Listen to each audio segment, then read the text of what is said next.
Oppo Reno 6. Ya, ini adalah salah satu smartphone yang bisa kalian pertimbangkan kalau lagi nyari smartphone yang tipis, ringan, layarnya keren, kameranya oke, dan fitur teknologi kekiniannya ada di situ. Ya, dan jelas harganya di kelas menengah.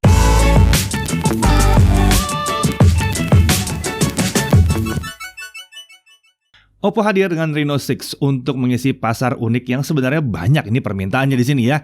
Ya, ini untuk pengguna umum yang butuh smartphone dengan bodi tipis, ringan, penampilan keren, performanya harus oke, kameranya harus bagus.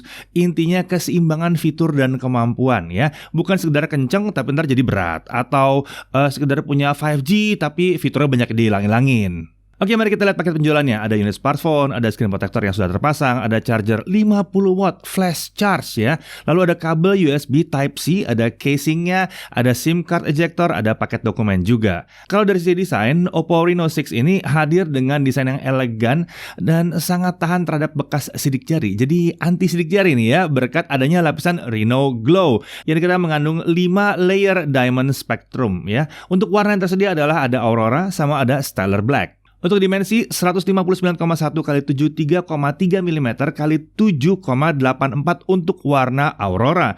Nah, kalau untuk Stellar Black dia lebih tipis di 7,79 mm ya.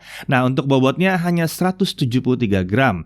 Nah, untuk bodi di kanan kita lihat ada tombol power dan di atas kita lihat ada mikrofon. Di kiri ada SIM tray triple slot, bisa dual SIM plus 1 microSD. Penting banget nih, bisa dual SIM plus 1 microSD.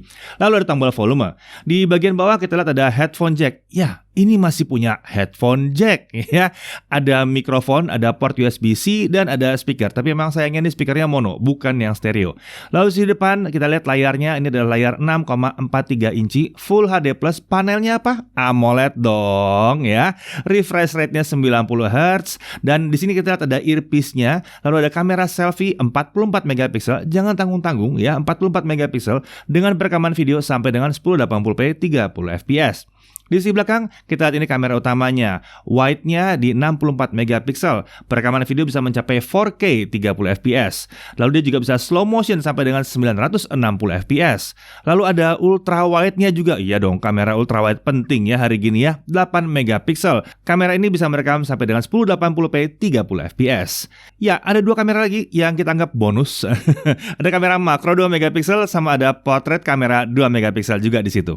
Untuk kamera ini fiturnya segudang, ada bokeh flare portrait video, ada AI highlight video, ada portrait beautification video, ada AI palettes, AI color portrait, ada ICE image clear engine yang berfungsi untuk meminimalkan blur saat objek bergerak, ada ultra clear 108 megapiksel image ya, ada night photo, AI scene enhancement, ada dual view video, ini saya senang banget yang satu ini ya, ada AI color portrait, lalu ada AI mix portrait, ada ultra steady video juga, ada bokeh efek video dan banyak lagi yang lain ya. Nah, bicara soal audio, nah dia sudah mendukung Dolby Atmos.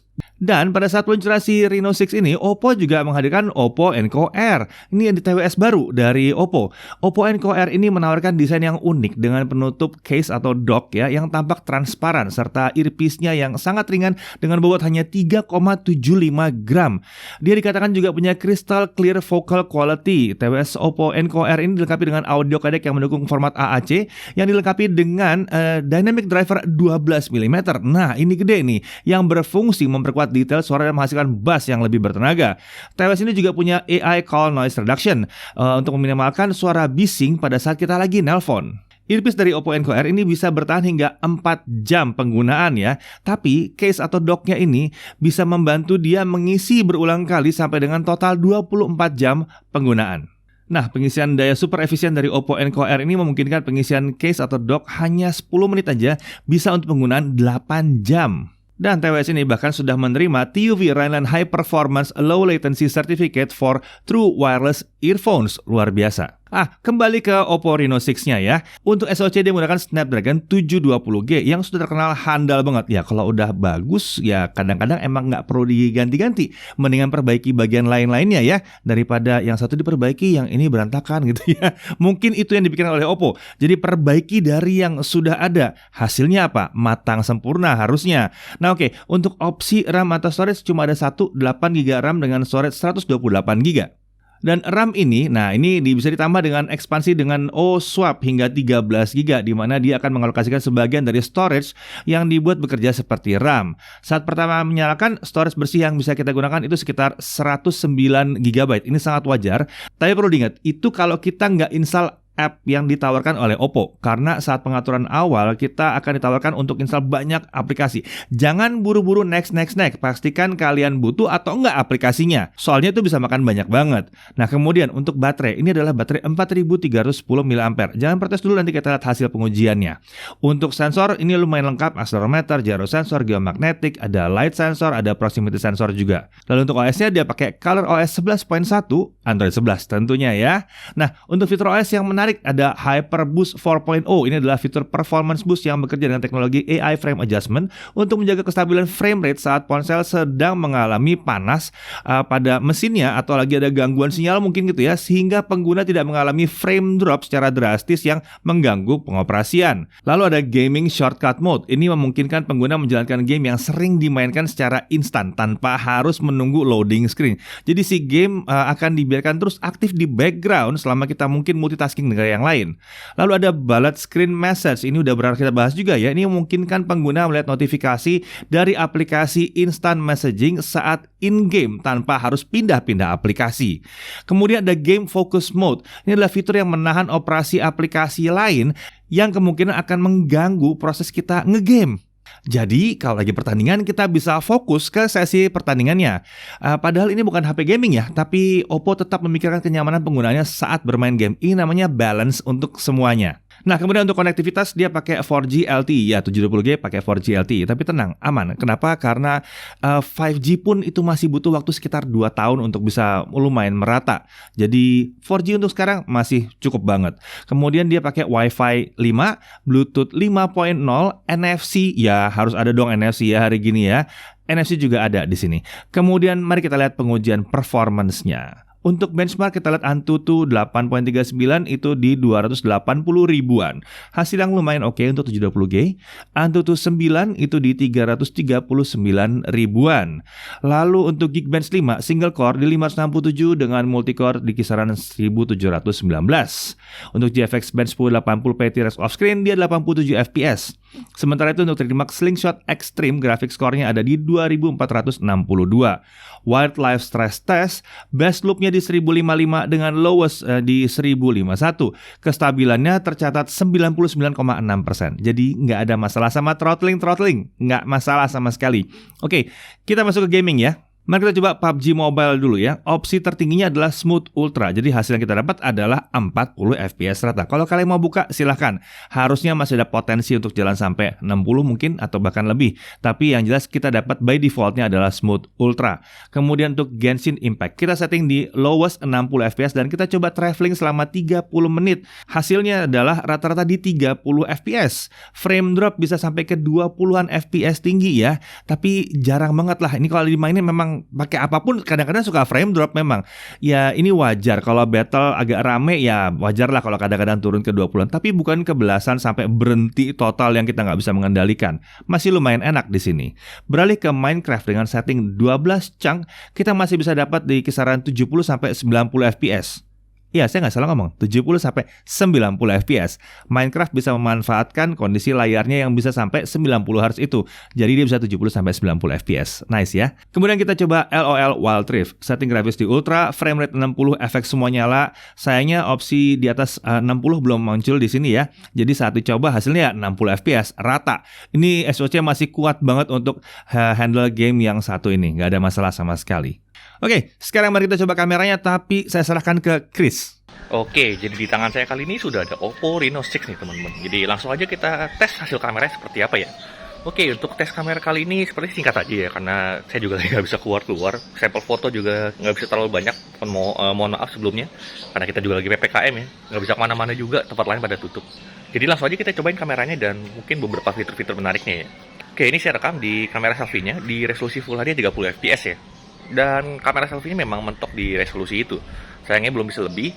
Dan Ini saya rekam menggunakan mikrofonnya Oppo Reno 6 langsung. Saya nggak pakai mikrofon eksternal. Jadi kalau kalian lagi video, lagi vlogging gitu misalnya, suaranya akan seperti ini kalau pakai mikrofon bawaannya. Jadi untuk kualitasnya sendiri, sebenarnya menurut saya udah lumayan bagus si Oppo Reno 6 ini untuk mikrofonnya ya. Dan menariknya dia juga udah pakai dual mic. Jadi kalau tangan kita ketutupan satu itu mic-nya masih bisa mengcover ya bagian sisi satunya. Nah untuk urusan stabilizer, anehnya ini by default stabilizer itu nggak nyala ya untuk kamera selfie-nya ya. Jadi kalau kita pakai jalan kayak begini misalnya nih, itu hasil videonya akan goyang.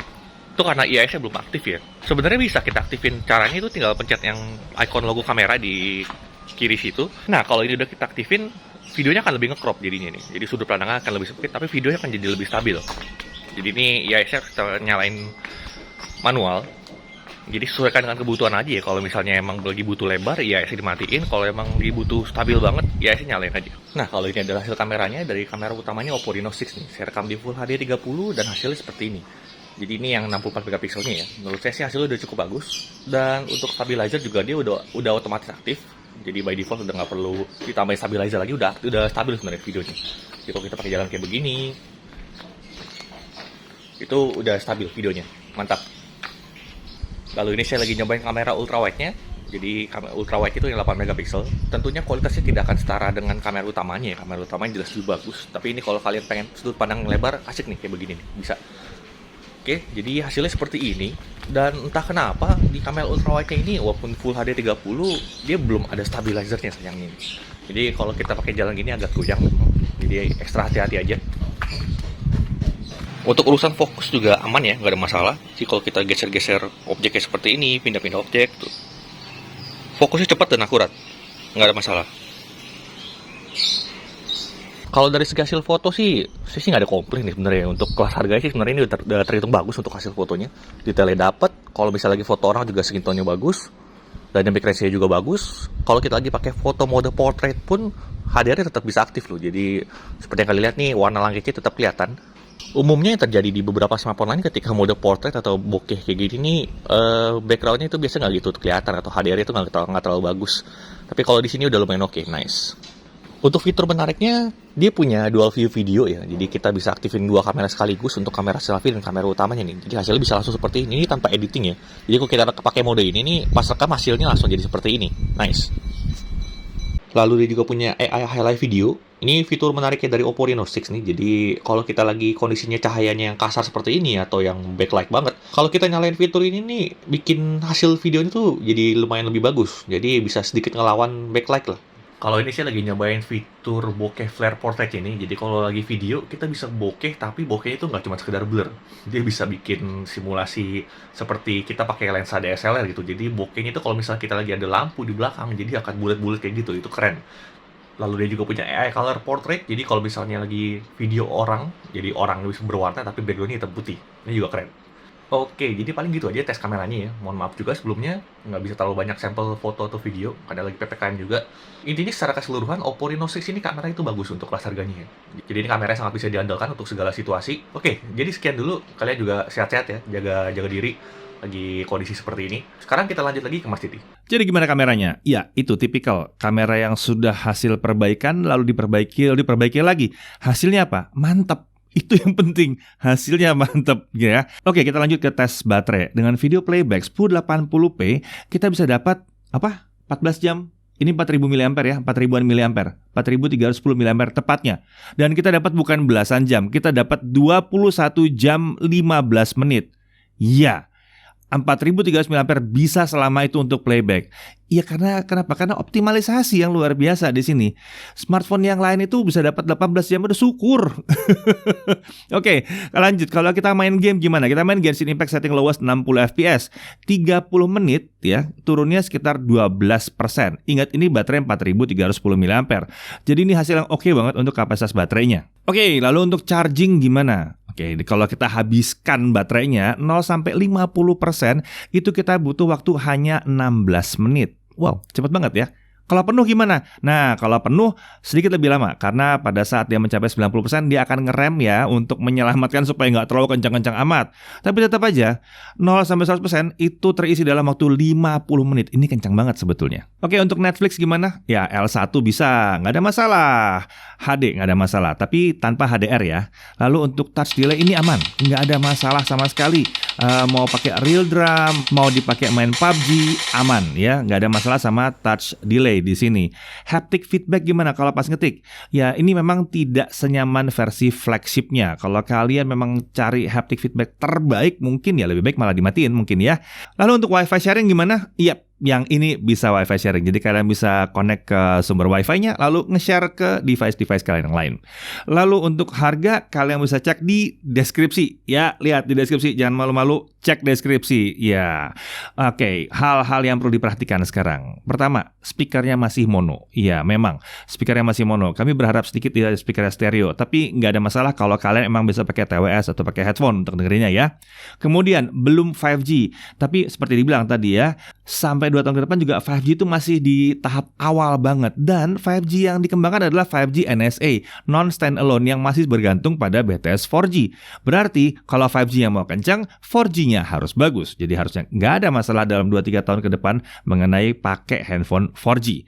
Ya, kemudian performa. Mungkin ini bukan yang paling kencang di kelas harganya. Kalau kalian gamer hardcore pengen Genshin rata kanan, smartphone ini memang bukan buat kalian.